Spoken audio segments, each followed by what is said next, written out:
My name is Richard Hall. I'm 78 years old, and I have a drawing on my kitchen table made by my granddaughter. It says Granpa.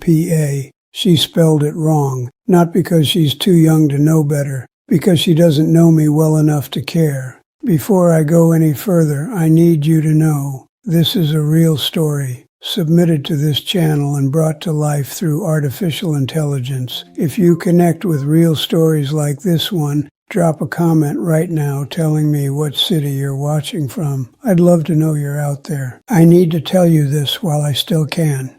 Not because I'm dying, though at 78 every morning feels like borrowed time, but because I spent the last 50 years of my life being absolutely certain I was doing the right thing, and I was wrong about almost all of it. I'm not a wise man. I'm not a philosopher. I'm just a guy who worked too much and lost too much. And now I sit alone at a kitchen table looking at a drawing that breaks my heart every single day. That's it. That's who I am. And I think you need to hear from people like me a lot more than you need to hear from people who figured it out. I grew up in rural Ohio. My father worked in a steel mill. He came home every night smelling like grease and smoke and exhaustion. He didn't talk much. He just sat in his chair, ate his dinner, and went to bed. On weekends, he fixed things around the house. That was love in our family. Fixing things, providing, being there without really being present. I thought that was normal. I thought that was what a man was supposed to do. In 1967, when I was 19 years old, I got my first real job at a manufacturing company in Columbus. Nothing glamorous. I drove a forklift. But I showed up early every single day. I stayed late, and within 3 years, I had a supervisor's badge. I remember the exact feeling of putting that badge on for the first time. It felt like proof.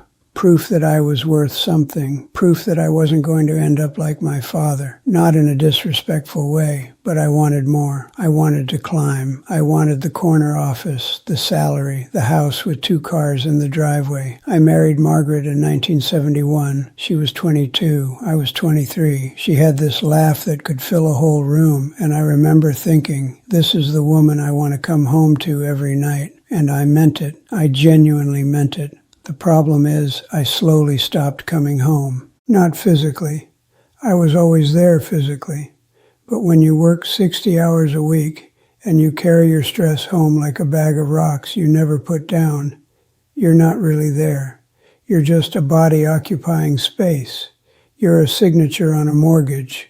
You're a voice saying, "I'm tired, Margaret," every single night.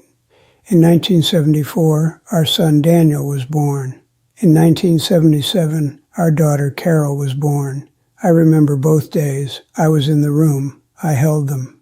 But I also remember that both times, within 2 weeks of each birth, I was back to working overtime because the bills don't stop, because the mortgage doesn't pause because you just had a baby. That's what I told myself. That's what justified everything. Through the late 70s and into the 80s, I climbed. By 1983, I was a regional operations manager. I had 15 people under me. I made more money than anyone in my family had ever made. I bought a house in a good suburb, good schools, 2 cars, vacations to places I'd seen in magazines. I remember the Christmas of 1985. Daniel was 11, Carol was 8.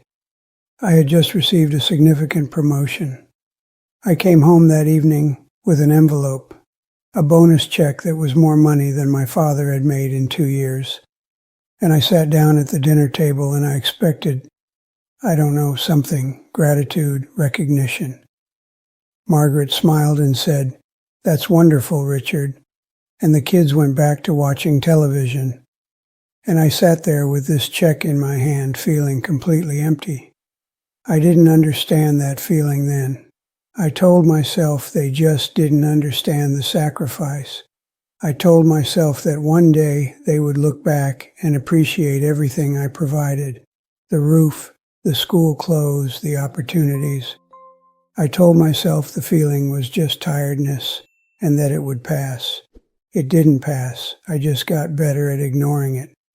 The turning point didn't come with a dramatic moment. It came quietly.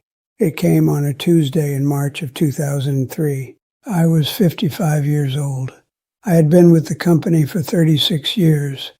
I was in a meeting when I got a call on my cell phone, which almost never happened during work hours because everyone who knew me knew you didn't call during work hours.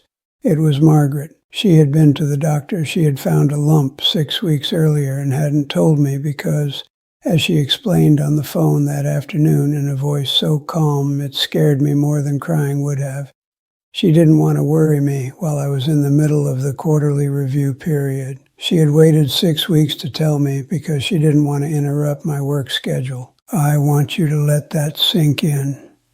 My wife of 32 years had found a lump in her breast, gone to the doctor alone, received the preliminary results, and waited 6 weeks to tell me because she had learned over the decades of our marriage that my work always came first. She hadn't made that decision out of bitterness. She had made it out of habit. She was used to handling things herself. I left the meeting. I drove to the hospital. I found her sitting in a waiting room reading a magazine, looking smaller than I had ever seen her look. And she looked up at me when I walked in and she said, "You didn't have to come, Richard." And the way she said it, not cruel, not angry, just genuinely surprised. That was the moment something cracked open inside my chest. She had breast cancer. Stage 2. The treatment was aggressive and the recovery was long, and I took 3 weeks off work, the most I had ever taken consecutively. And I sat with her through the chemo appointments, and I held a bowl when she was sick, and I slept in the hospital chair beside her bed. And something strange happened during those weeks. We talked. Not about bills or schedules or the kids' school. We actually talked about her childhood, about things she had wanted to do and hadn't done, about how she felt, about how I had made her feel over the years. She survived. The cancer went into remission. But during her recovery, she said something to me that I have turned over in my mind almost every day since. She said, "Richard, I've been so lonely." And then she said, "And I know you have been too. I just think you never let yourself feel it." She was right. I had been lonely inside my own marriage for 20 years. And I had buried it so deep under work and responsibility and the constant forward momentum of providing that I had genuinely convinced myself it didn't exist. Margaret passed away in 2019 from a second cancer, different this time, pancreatic. It moved fast. I had 6 months of warning and I was there for all of it. At least I had that. At least I gave her that. But I have to live with the fact that I gave her those last 6 months more fully than I gave her the previous 4 decades. So what did I actually learn? Not theories, not quotes from books I half read. Real things. Things that cost me real things to understand. The first one is this. Being physically present means nothing if you're emotionally absent. I was in the same house as my children for their entire childhoods. I drove them to games. I paid for school trips. I fixed their bikes when they broke, but I was never actually with them. There's a difference between being around and being available. You can sit at the dinner table every night and still be completely unreachable. I know because I did it. My son Daniel, he's 51 now. He told me once about 4 years ago, "Dad, I never knew what you were thinking. You were always just there, but not there." He said it without anger. That somehow made it worse. I remember Daniel's first baseball game where he actually hit a home run. He was maybe 12. He rounded the bases and looked into the stands looking for me, and I was looking at my watch because I had to leave early for a call. I didn't even register his face. I told myself I would be there for the next one. There wasn't a next one. He quit baseball 2 months later. I never asked why. The second thing I learned, you cannot make up for lost time with money. Not with gifts, not with trips, not with a paid-off mortgage. You can't write a check that buys back the years. When my grandchildren were born, Daniel has 3 kids and Carol has 2. I thought maybe that was my second chance. A redemption arc, you know. I would be the grandfather I hadn't been as a father.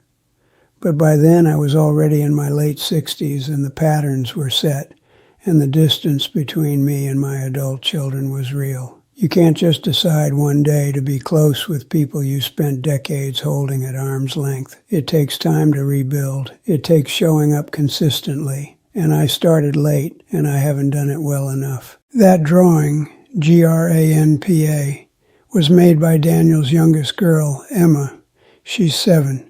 She drew the whole family holding hands. There's a tall figure in blue that is supposed to be me.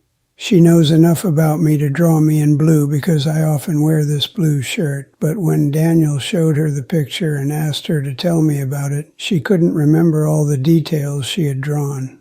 Because I'm not in her life enough to fill in those details. I'm a shape in blue, a tall shape with gray hair that shows up sometimes. That is the real cost of the life I chose. Not money, not even time. The cost is that the people I love most have a version of me in their heads that is thin and blurry and incomplete, because I never gave them enough of myself to build something more solid. The third thing, and this is important, especially if you're younger and you're listening to this thinking, I don't understand your pressures. Your health is the only true capital you have. I spent 30 years eating badly, sleeping badly, never exercising, drinking too much coffee, carrying stress in my shoulders until they were permanently tense. By my 60s, I had high blood pressure, a heart that worked harder than it should, and joints that ached from the cold. I thought tiredness was just part of work. I thought feeling bad was just what being an adult felt like. It isn't. Your body is sending you signals every day, and the culture we grew up in told us those signals were weakness. They're not weakness, they're information. I wish I had listened earlier. And the last thing, the one that might be the hardest to hear, especially for men of my generation, not showing emotion is not strength. It is the most expensive habit I ever had. I grew up believing that real men were steady, unshakable. You didn't cry. You didn't say, I'm scared or I'm lonely or I need you. You just carried it. And I carried it for 50 years. And the weight of all that unspoken love and unspoken fear and unspoken loneliness, it crushed the relationships that mattered most to me. Margaret told me once, near the end, that there were hundreds of moments in our marriage where she had wanted me to just reach for her hand, not to fix anything, just to reach across the table and hold her hand and say, I know. That's it. That was all she needed, all those years. And I didn't do it because I thought she needed the mortgage paid. She needed my hand, and I gave her a mortgage. I don't know how much time I have left. I'm 78. My heart isn't what it used to be, and the winters feel longer every year. But I'm not telling you this to feel sorry for me. I'm telling you because you're still in the middle of the story I already finished. If you're in your 30s or 40s right now, working late, thinking I'll slow down when things stabilize, things never stabilize, that's not pessimism, that's the truth. The next milestone will always replace the current one. The next goal will always push the horizon back. And while you're running toward that horizon, the people who love you are sitting at a kitchen table, drawing pictures of you with crayons, hoping you'll show up before they forget what you look like. Put down the phone. Eat dinner with people you love, not at them, with them. Say the thing you keep deciding not to say. Hold the hand that's reaching for yours. This channel receives real stories like mine every single day. People who lived through something and want others to learn without paying the same price. Every story is shared here through artificial intelligence to protect people's privacy and give their words the life they deserve. If you have a story you want to share, something you've been through, something you learned too late or just in time, send it through the link pinned in the first comment. Someone needs to hear what you went through, and if this story made you stop for even a second and think about your own life, leave a like and subscribe to this channel. Not for me, for the next person who needs to hear it before it's too late.